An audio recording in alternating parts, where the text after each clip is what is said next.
just for the record, I think, again, for those who follow us as a team, we've been against the Fed. The Fed is not a good idea.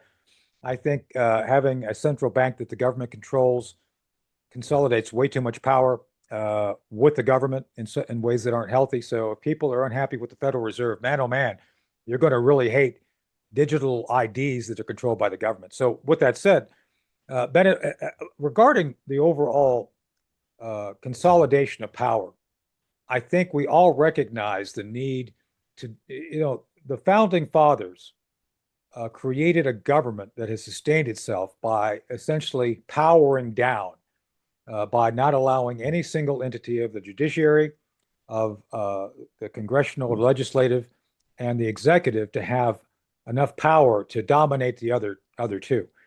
So at this point, I believe because so much of our currency has been digitized. I mean, look, I can get a check, I can take a picture of it and deposit it. That is all digital technically because all you're doing is giving the bank some sort of an indicator you have this. They then take the numbers and verify them, and the transaction is done. And then you mentioned AI. AI combined with multiple streams of information could allow someone in the government, like we saw during COVID, to kind of track people. We already saw this in Canada during COVID, where the government invoked some sort of an emergency law and said, "Oh, all you truckers who are protesting, we're going to shut you down. We're going to make sure you don't have money." So if people didn't get the warning then, they sure better get the warning now, because I think that's where all this would go. So Blaine, over to you on this before I go to Pete. But uh, tell us why you think this digitization is this digital ID is so dangerous. There's two tracks. There's column one, which is digital ID, and they'll roll that out first. And they're trying to do it in the UK right now. They've done it in Right. other countries, China, India, others, but they'll try to roll it out as this massive convenience thing.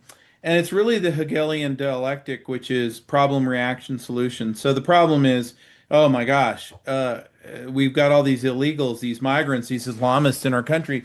How do we sort it all out? How do we know who's legal to work? Oh, we have a solution. The solution is digital ID. And if you do that, it's great because what we'll do is connect your benefits to it and all the other things that you have going on with the government. It just makes it really so easy and it's a one-stop shopping thing. And we'll really just take care of your taxes and everything else. And it's so convenient. And then what happens is Christine Lagarde, she's the first one in the world to do this. She's the evil, and I won't say what I want to say, but she's the evil person who's running the European Central Bank, and she has been absolutely vehement that on the 15th of this month, no less, central bank digital currency, the European version of it, will become available. Now, what happens? Okay. In this Orwellian world, digital ID marries up with the central bank digital currency. They'll very conveniently tuck that into your digital ID, which the EU now wants to have all across the continent. And then by doing so, they'll leave you alone for approximately 6 months. And they'll say, "Isn't this wonderful? Now everybody has the ability to buy and sell, to be on the system, and your medical benefits, that's why they've always wanted government-run healthcare so they could embed it into this system. And then they'll take the leap to the new place in 6 months, and that's the Chinese place, which is your social credit score.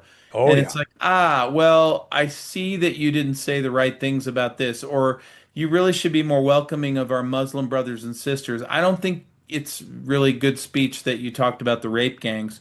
And so then what they'll do is they'll make your access to your own money that you earned your all self by yourself, restricted.